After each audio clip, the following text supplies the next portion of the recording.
Assalamualaikum warahmatullahi wabarakatuh. Waalaikumsalam warahmatullahi wabarakatuh. Selamat pagi anak-anak semua. Pagi Bu. Hari ini ada yang tidak masuk? Masuk semua. Sebelum pembelajaran dimulai, kita berdoa terlebih dahulu. Ini akan dipimpin langsung aja ya. Berdoa mulai. Berdoa selesai. Ya, terima kasih. Untuk membangkitkan rasa nasionalisme kita terhadap bangsa Indonesia, kita akan menyanyikan lagu nasional Garuda Pancasila. Dimohon untuk berdiri.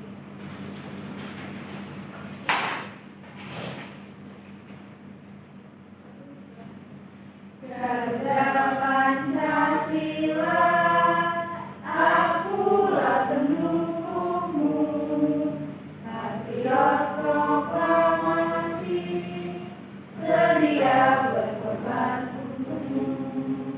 Pancasila dasar negara, rakyat adil makmur sentosa, pilihlah bangsaku. Ayo maju, maju, ayo maju, maju, ayo maju, maju. Hari ini kita akan belajar tentang teks fiksi ya. Tujuan pembelajaran hari ini adalah melalui mengamati video narasi, animasi, peserta didik mampu menyebutkan tokoh dalam cerita narasi dengan benar. Yang kedua, melalui membaca teks narasi, peserta didik mampu menilai sikap para tokoh dalam cerita narasi dengan benar. Dan yang ketiga, melalui diskusi kelompok, peserta didik mampu mengidentifikasi unsur intrinsik dari teks narasi yang disajikan dengan benar. Oke, benar ya.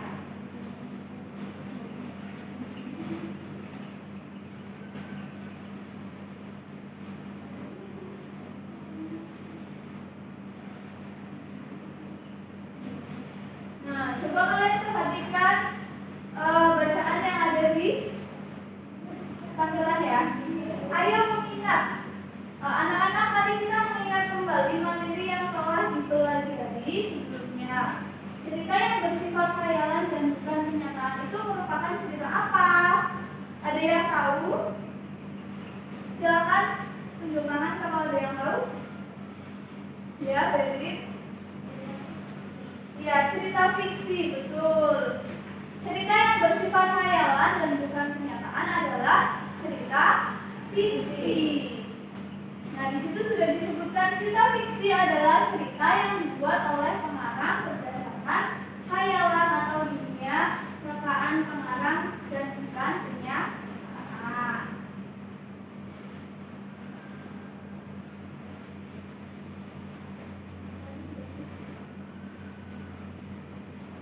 Oh iya, Ibu lihat ada yang belum semangat ya? Masih belum fokus? Mari kita tepuk semangat dulu. Boleh?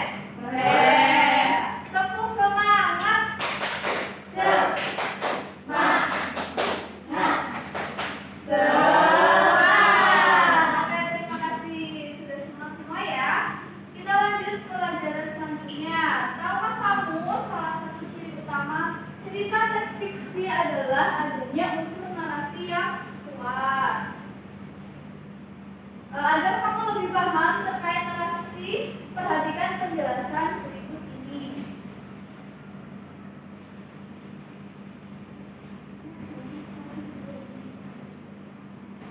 Kayak sudah mengerti ya?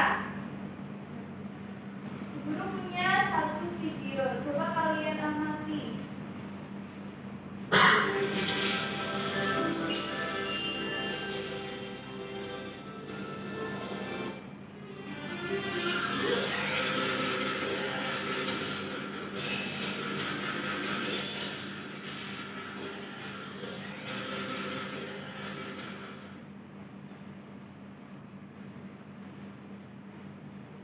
Pada zaman dahulu, di daerah Jawa Tengah, ada sebuah kadipaten Wirasaba. Kadipaten tersebut dipimpin oleh seorang raja yang bernama Warga Utama I, memiliki seorang putra menantu, yaitu Raden Joko Kaiman. Ia gagah berani dan bijaksana. Konon, Warga utama satu terbunuh oleh seorang sultan yang bernama Sultan Bajang. Artinya kami tidak bisa bertemu dengan Sultan Bajang. Baiklah kalau begitu, biar saya yang menemui beliau.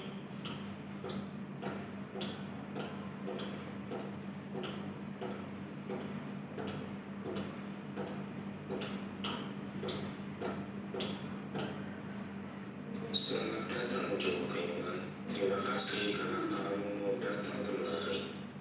Apakah maksud tujuan Sultan memanggil saya? Apakah Sultan ingin membunuh saya seperti yang terjadi pada ayah mertuaku? Tidak Kaiman. Maksud tujuan aku memanggil kamu karena aku ingin meminta maaf atas kesalahpahaman yang telah terjadi. Walaupun sebenarnya berat bagi saya Sultan, tapi saya sudah coba untuk mengikhlaskan semuanya yang telah terjadi. Untuk menebus semua kesalahanku, aku akan memberikan wilayah kepadamu dan memberikan gelar sebagai Adipati Warga Utama II. Tidak Sultan, saya tidak layak untuk menerima wilayah itu dan gelar itu. Terimalah Kaiman. Itu sebagai pengganti atas kesalahan yang telah Laparannya ke kerajaan. Bagaimana kalau pagi ini kita berangkat mudik menuju ke Jawa? baik aku. Di saat perjalanan mudik dari Wirabesar melalui Kali Rukmi atau Kalimas dan sudah memasuki daerah Kejawan, Raden Joko Kaiman memilih berhenti sejenak untuk istirahat di pertemuan Sungai Mas dan sungai lain. Sepertinya kalian terasa lelah. Kita istirahat saja dulu di sini. Baik Tuanku, kita istirahat saja dulu. Di saat ingin mencari air untuk minum, Raden Joko Kaiman terkejut melihat air berwarna emas yang berasal dari Kali Rukmi. Ia tersentuh hatinya melihat hal tersebut. Lihat itu rakyat-rakyatku, ada air berwarna emas. Iya benar Tuanku, itu air berwarna emas. Mari kita lihat sama-sama rakyatku. Setelah ditelusuri, konon sungai tersebut terdapat tumbuhan yang berwarna kekuning-kuningan seperti tembaga sehingga sungai tersebut terlihat berwarna emas. Kemudian, ia berencana di daerah sekitar Kali Rukmi dibangun pesanggrahan dan dijadikan pusat pemerintahan. Kalau begitu, bagaimana kita membangun pusat pemerintahannya di sini saja? Karena saya yakin ini bukan suatu kebetulan. Di saat kita beristirahat dan ingin mencari air untuk minum, di sini kita malah menemukan air berwarna emas. Kalau kami selalu setuju dengan apa yang kamu inginkan, karena kami tahu apa yang kau lakukan selama ini selalu benar. Baiklah kalau begitu.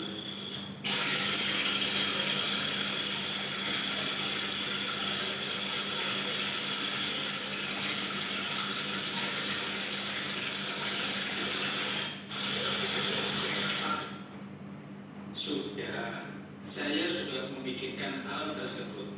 Karena pada saat kita membutuhkan air dan kita menemukan air berwarna emas, maka dari itu saya akan beri nama pusat pemerintahan ini dengan nama Banyumas.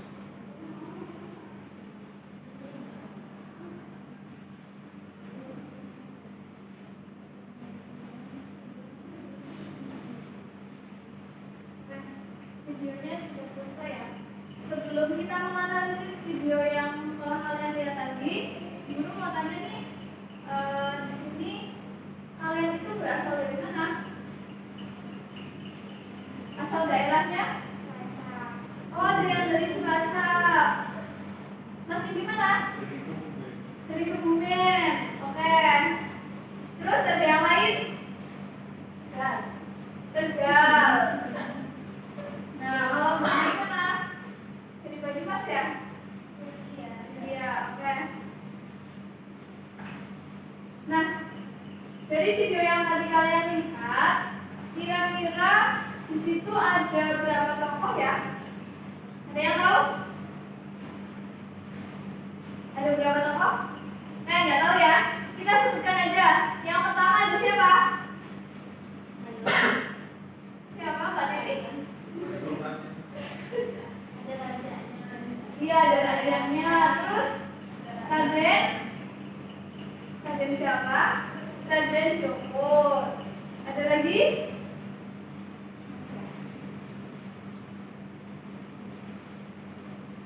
Dari tokoh-tokoh tersebut itu memiliki beberapa sikap atau sifat ya. Sifatnya ada yang baik, kemudian ada yang lagi tadi sifat dari rakyat raden. Sifatnya apa? Penurut. Ya, kan. Lanjut. Di situ ada tema. Tema adalah gagasan pokok pikiran sebuah cerita. Kira-kira dari video tadi temanya itu apa? Tema merupakan gagasan pokok pikiran sebuah cerita, atau bisa kita sebut dengan judul. Jadi dari video yang tadi temanya apa? Asal mula. Iya, asal mula nama Banyumas. Lanjut ya.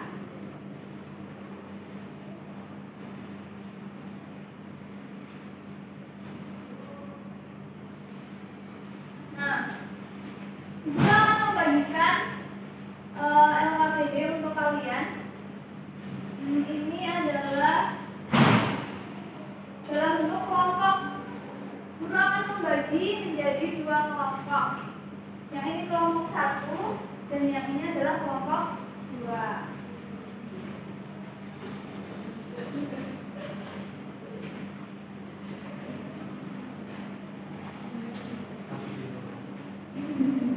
Ibu kasih waktu 15 menit ya untuk kalian berdiskusi.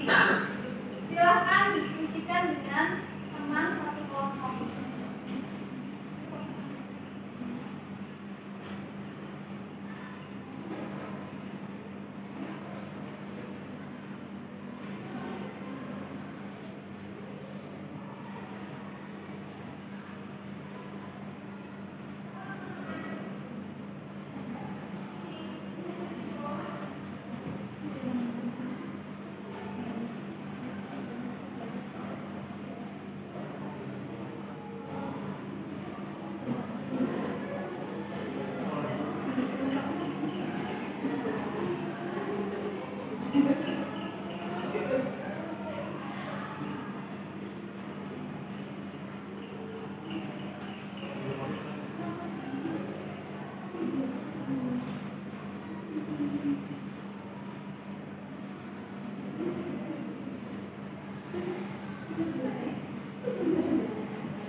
Ada yang kurang jelas?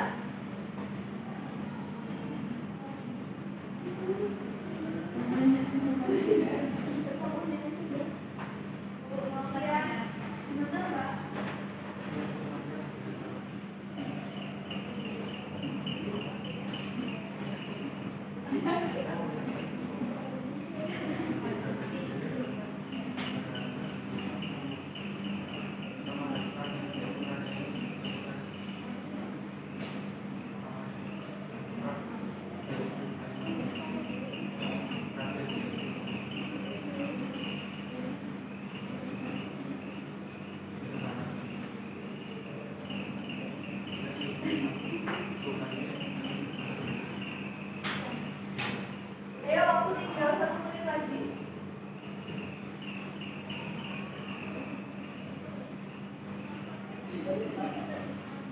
Sudah selesai semua? Sudah. Oke. Kalau sudah selesai sekarang kita presentasikan ya setiap kelompok. Siapa dulu yang mau maju, kelompok 1 atau kelompok 2? Kelompok 1. Kelompok 1. Silakan berbicara sama Mas Indi.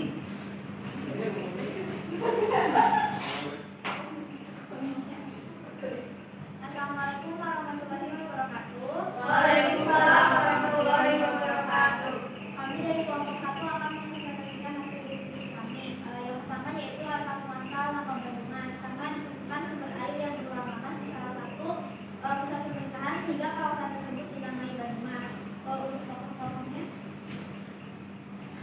yang pertama ada Raden Joko, kemudian ada Sultan Pajang, dan Raden Teomu Kaiman. ya cukup sekian presentasi dari kelompok kami. Terima kasih. Wassalamualaikum warahmatullahi wabarakatuh. Waalaikumsalam warahmatullahi wabarakatuh.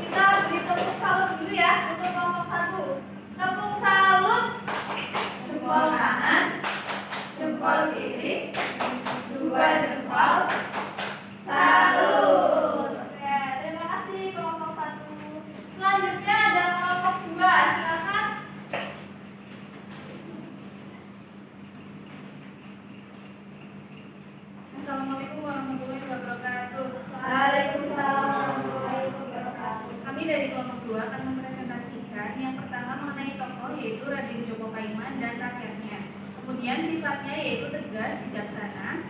Sifat Raden Djoko Kaiman itu tegas dan bijaksana, sedangkan rakyatnya itu penurut. Terima kasih. Wassalamualaikum warahmatullahi wabarakatuh. Waalaikumsalam warahmatullahi wabarakatuh. Beri tepuk salut dulu ya. Tepuk salut. Jempol kanan, jempol kiri, dua jempol, salut. Terima kasih kelompok 2.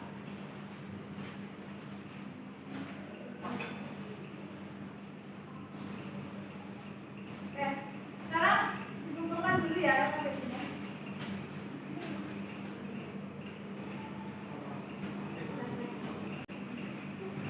Ya, sebelum kita lanjut pembelajaran ya, kita screen dulu. Kalau ibu bilang pagi tepuk 1 kali, siang 2 kali,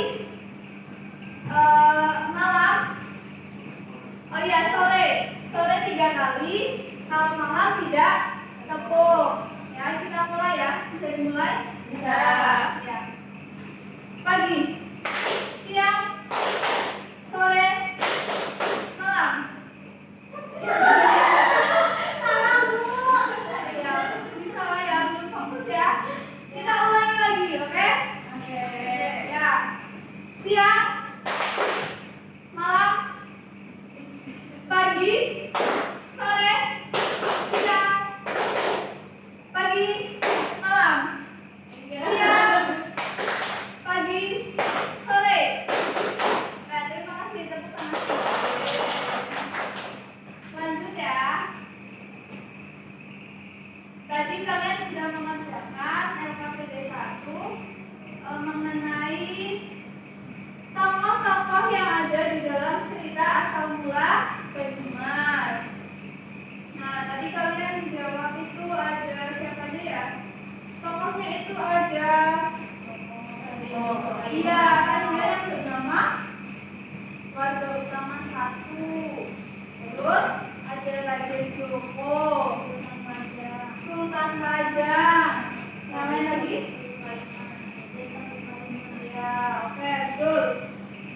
Terus ada lagi di situ kalian menjawab sifat-sifatnya. Tadi udah dijawab ya, betul semua. Nah, oke, selanjutnya guru punya satu video yang harus kalian tonton. Di sini ada cerita dari Jawa Tengah.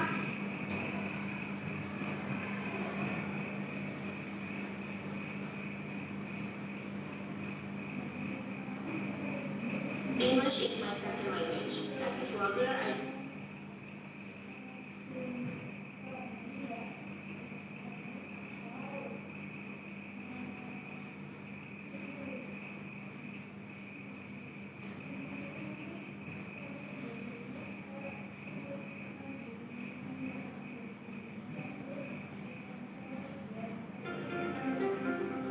Nah, silakan kalian amati video ini ya. Cerita Timun Mas. di suatu desa hiduplah seorang janda tua yang bernama Bosani. Dia tinggal sendirian dan merasa kesepian. Dia sangat mendambakan adanya seorang anak yang bisa menemaninya. Suatu sore, Bosani pergi ke hutan untuk mencari kayu. Di tengah jalan, Bosani bertemu dengan raksasa pemakan manusia. Ia gemetar ketakutan dan memohon raksasa untuk membiarkannya pergi. Baiklah, aku akan melepaskanmu kalau kau bisa memberiku seorang anak untuk disantap. Terdengar suara raksasa tersebut. Tapi aku tidak punya anak, jawab Bosani berdiri. Kalau begitu, ambil biji ketimun ini. Aku titip untuk kau tanam. 15 tahun lagi aku akan kembali untuk memakannya. Karena sang raksasa. Mbok Sami pun pulang dan menanam biji itu di halaman rumahnya.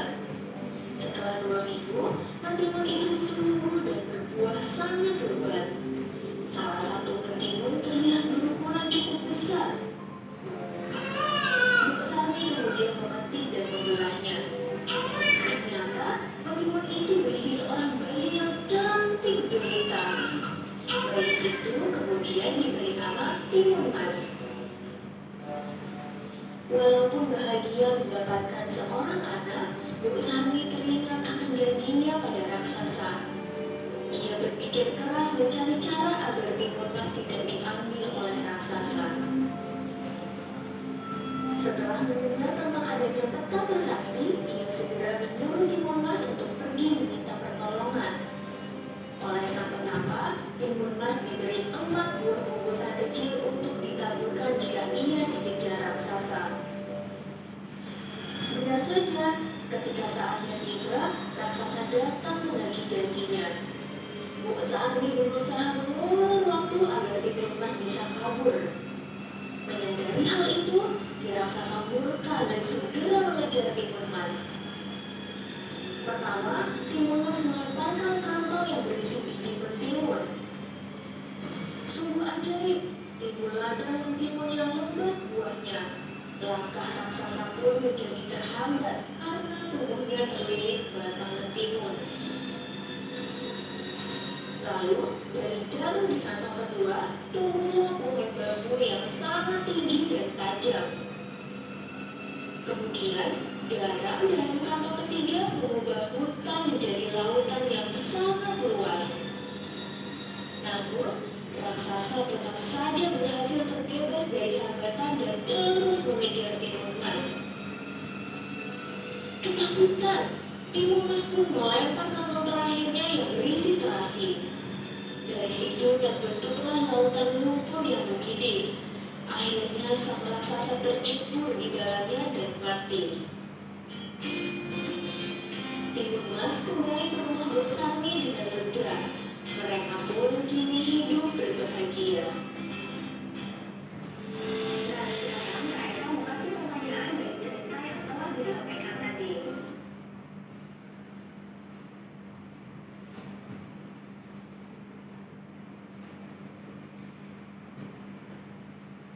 Videonya sudah selesai ya? Mungkin mau tanya dulu tadi videonya tentang apa? Timun Mas. Oke. Dulu punya soal evaluasi untuk kalian kerjakan mengenai video yang sudah kalian amati tadi ya. Ini adalah evaluasi individu ya. Silakan dikerjakan, guru kasih waktu 15 menit. Boleh dikerjakan dari sekarang.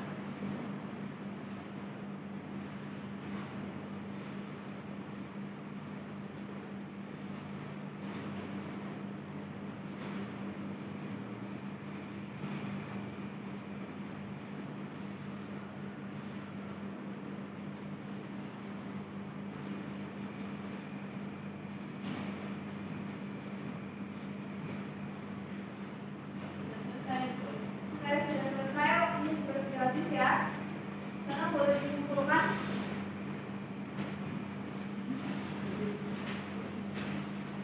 Oke, jamnya hampir selesai ya.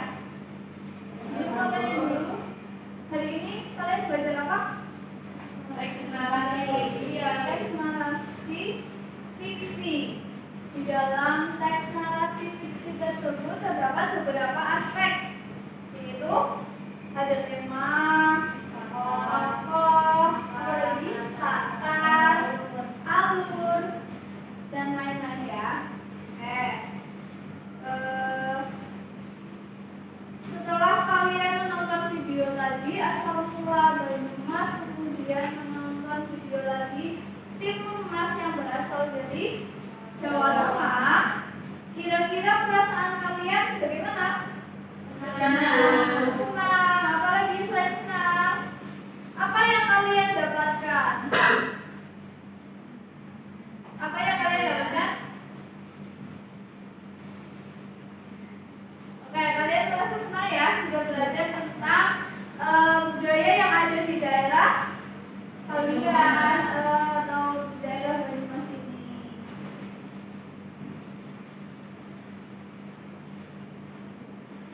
Nah, sebelum mengakhiri pembelajaran, marilah kita berdoa terlebih dahulu. Berdoa